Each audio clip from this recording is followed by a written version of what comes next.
Hey everybody, this is Sweat, and hopefully this will be the first class setup video that you guys will see for Homefront. And I'm going to cover a lot of material in here, so I know 11 minutes is a long time. I'm going to leave links in the description, so hopefully if I'm boring the hell out of you, like Sergeant Merrill likes to say, you'll find a spot, see something you like in the description, and jump right ahead and won't lose track. So first thing that I want to cover is the game modes that you're going to come across in Homefront.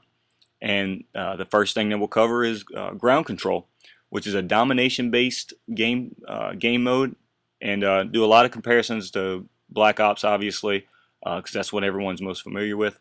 It's the largest map type, though. The points change throughout the map as you capture them, but it has 36 players.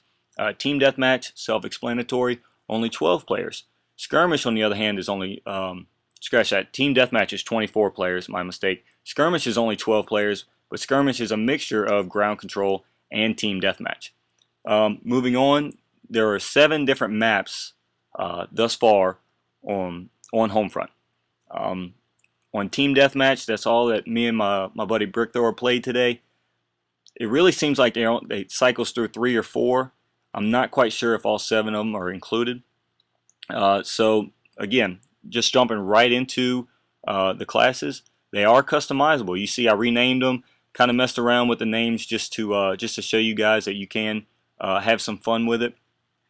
And the first thing that I equipped myself with was the ACR. Now these 3-shot burst weapons that I showed, the M16 and the SCAR, I did have a chance to pick some of those up in the battlefield. Very effective. On the other hand, the higher weapons you unlock at a higher level, haven't got my hands on those yet. But again, the ACR is the most effective so far. I prefer the holographic sight, to be honest with you.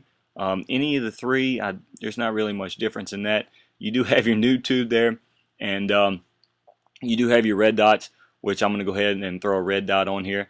You have the underbarrel master key attachment as well, just like on Call of Duty and in Black Ops.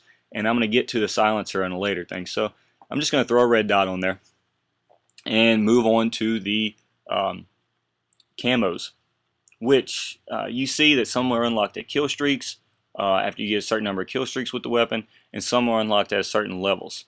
So it really depends. You have to, again, it's just how you progress in the game. What I want to discuss about the explosives. The EMP grenade is by far the most effective. Flashbang, you will not find very many practical applications, at least not to me, because I don't find myself running into enemy forces and assaulting them like that. EMP allows you to, again, use slightly, it's like stunning equipment, but it's stunning enemy drones and enemy vehicles. It allows you to get to them with the explosives. You guys saw in my video how, and I'm going to start fresh with this. The Parrot is actually what you mark enemy forces with, and it allows your teammates to see them. These small drones, you're able to pilot them yourself, and you're actually able to just drive around the map with a small. It seems like it's knee high, except it has a machine gun on it. Haven't had a chance to experience any of these drones here, other than the ones that were shooting at me, so I don't have any experience piloting those. The Hellfire missile, it looks just like the stealth bomber Hellfire missiles that you see on the History channel. So realistic, but not very effective against infantry, to be honest with you, at least not in my experience. The cluster bomb and the white phosphorus, they, I think, are very effective against infantry. Again, haven't had a chance to use those yet, though. Hellfire missiles, by far, so effective against vehicles, like a one-shot, one-kill against vehicles. RPG is something that everybody needs to equip right off the bat, because again, there's so many Humvees, light armored cars, helicopters running around, that until you can upgrade to the proximity launcher here, you really need to stick with the RPG launcher. The proximity launcher doesn't require you to aim directly. As proximity implies, it explodes around contact. And you guys saw in my first video how effective personal UAV can be, and you're going to see a little bit later. They cannot, the enemy cannot unlock Ghost until level 23 or 27, I think it is. And again, you're familiar with ammo crates, and I'm not sure how thermal goggles are going to work on Homefront, as not really any of the maps are dark or pitch black or anything like that. So I'm not sure the place that they have. At least thermal goggles, I don't see the point or any practical application. Again, you get two choices, so I'll stick with the UAV and the RPG launcher. And here, as you rank up, you get more points. And the point system, it's almost like a tier system, which I'm going to show you in a minute. But here I have 4 total points. So I have the 1 quick draw, which is like sleight of hand pro. And then I have the frag, which again is just extra grenades. I think it's 2 extra grenades, although it doesn't say exactly. If I want to, take off the 3 and then have put 4 ones, tier 1s, so to say, that's acceptable.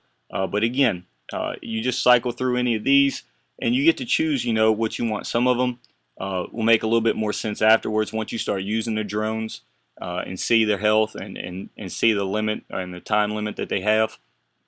A lot of them, it seems to be, they will last forever until someone destroys them.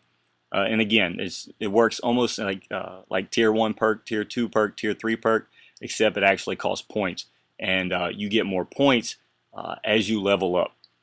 This is not like Black Ops, where they say they're supposed to be equal weapons.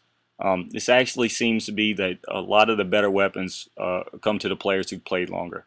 I like to do a silent ACR, again the ACR, but with the silencer, and it is very effective to not be on that UAV, and you don't have a warlord type perk. At least I'm not familiar with it, and you're gonna stick with the EMP grenade almost every single time because I haven't found a practical application for flashbang yet.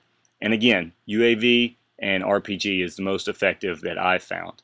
In this instance, I used 4 level 1 perks or tier 1 perks, 1 point, however you want to call it. But again, it's all how you deem it, you deem necessary. I like the fast reloads. I like to bring my weapon up quicker, like a sleight of hand pro type thing. But you can take the drones off, so to say, and you can make things cheaper, make your equipment cheaper. So once you put that on, you'll go and look, and now your UAV and your launcher are cheaper and don't require as many kills or as many assists to use once you get into the game. So moving on to the machine gun or light machine gun, I have not used that very often, and really at all, but I have used a submachine gun. Again, you unlock the SCAR. I believe the SCAR is a lot more potent, but Brick Thrower actually recommends this submachine gun and insists that I make a submachine gun class. And this is the submachine gun that he recommends, not the second one that you unlock. Simply put, a red dot or a silencer is what he swears by, and this is all based on him, and he's done very well. I think he's already in the 30s. The Hellfire missile, again, very effective against vehicles, but again, you have to have an RPG launcher. And when you're rushing around, if you're behind enemy lines, if you have a chance to hide, you can use the parrot, and you can call out your enemy for everyone.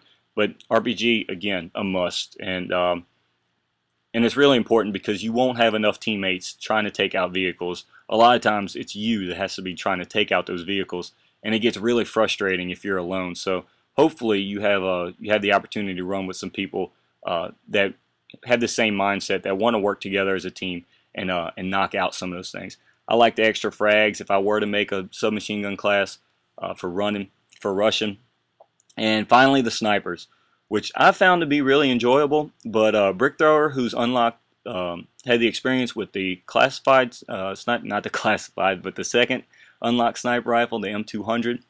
It's bolt action, and although it's a thermal sight and a rangefinder, it's still a 2-shot kill. And the extremely slow rate of fire, being a bolt action, almost makes it, just ineffective. Because once you get that one shot, unless it's a headshot, the enemy's going to move and take cover. Whereas with the 110, which again, no attachments, you're able to rapid fire it similar to the PSG-1 or the Barrett, but far less recoil. If it's a close range shot, you can two quick shots, and you can really you can really kill an enemy very, very easily with little or no recoil. If it's a really long range shot, you have to settle back, but it's not like the L96 where you shoot once and then the crosshairs swirl around and you have to scope out. Sniping's a lot easier in this game. The problem is everybody on your team wants to snipe, and again, you can you want the quick draw and attack reload. In this case, I'll make things cheaper. You really have to experiment and see what you like best. And one final thing is the vehicle layout. It works the very same way that your weapons do, except for vehicles. Same point system and just different perks and different weapons loads. So really, once you open that, it's something you need to experiment with yourself. So thanks for watching, guys. I hope this is helpful. Please let me know if there's anything else you'd like to see. Y'all have a great day and enjoy Homefront.